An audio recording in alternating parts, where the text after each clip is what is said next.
Hi guys, welcome back. Spoiler alert. It's wild that Venom's movie franchise was so successful that it outperformed the rest of Sony's Spider-Man universe by more than 5 times the total global box office. The first installment of Sony's Spider-Man universe, Venom, earned promising results upon its release in 2018 after debuting one of the most popular characters associated with Spider-Man. Unfortunately, this initial success would fail to bear much fruit as subsequent installments of Sony's Spider-Man franchise failed to inspire half as much enthusiasm from fans as it introduced even more minor characters like Morbius and Madame Web.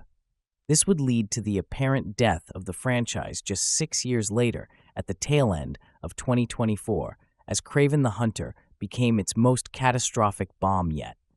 While there are plenty of reasons suggested for why Sony's Spider-Man universe fizzled out with 3 bombs under its belt, it's notable that Venom largely averted the same critical and financial failures suffered by other movies in the shared cinematic universe. I don't find this too surprising given how popular Venom is compared to his franchise cohorts, but the extent of his comparative success is staggering. Sony's Venom movie box office has some considerable results. The franchise earned $1.8 billion total. Sony's Venom trilogy suffered a downward trajectory after Venom raked in $856 million at the global box office, but even Venom: The Last Dance's $475 million is nothing to sniff at. The solid start to Sony's Spider-Man universe is even more surprising, considering the movie wasn't exactly acclaimed upon release, scoring just 30% from critics on Rotten Tomatoes, though fans were far more enthused by the movie, bestowing it with an 80% audience rating. The 2 sequels would replicate this gulf between audiences and critics, though Venom: Let There Be Carnage is more unifying in its positive reviews. Both Venom and Venom: Let There Be Carnage earned $213 million domestically, leaving it to international audiences to edge the first movie closer to $1 billion. Altogether, Venom's trilogy earned Sony's Spider-Man universe $0.8 billion at the global box office. This puts it on a par with the MCU's Ant-Man franchise, which earned $1.6 billion total across 3 movies. Venom's $856 million box office, meanwhile, places it ahead of half of the MCU's movies, including Thor: Love and Thunder, Guardians of the Galaxy Vol. 3, and Captain America: The Winter Soldier. The other movies in the Sony Spider-Man universe have far lower box office results, even all combined. Sony's other 3 movies earned an abysmal collective box office. The heady heights of Venom's billion-dollar trilogy would not be reached again by Sony, not even nearly. Morbius is the highest-grossing movie in Sony's Spider-Man universe outside of Venom's trilogy with $162 million. This is also the second lowest rated of the franchise, beaten only by Madame Web, which earned $100 million.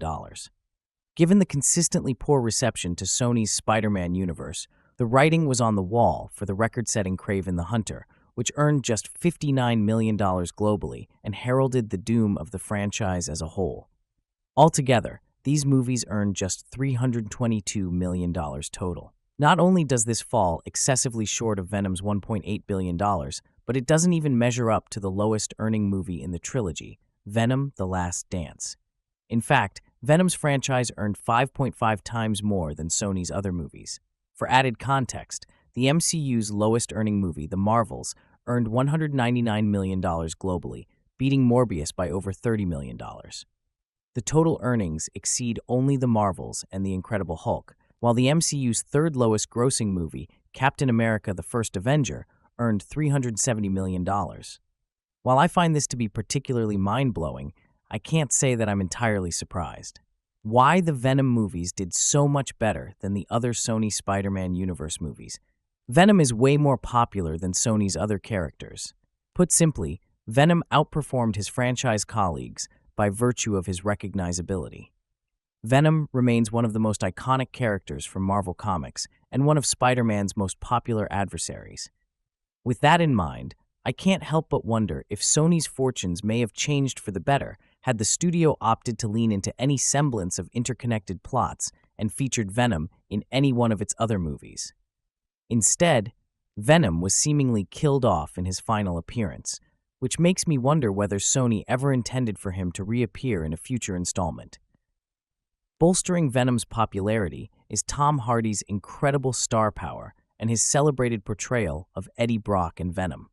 I think it's pretty clear that he and other filmmakers involved in the making of the Venom trilogy were fans of the IP, which is often a winning formula for such movies.